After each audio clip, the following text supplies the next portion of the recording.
Hello, in front of me I've got Chevrolet Aveo. In this video I'll show you how to play music from smartphone via car system. In order to play music from smartphone, make sure that your smartphone is connected with car via Bluetooth.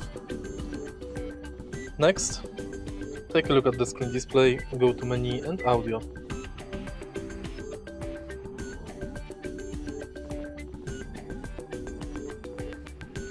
Enter source and select Bluetooth. Now you can play anything you want, and it will be played via car's system.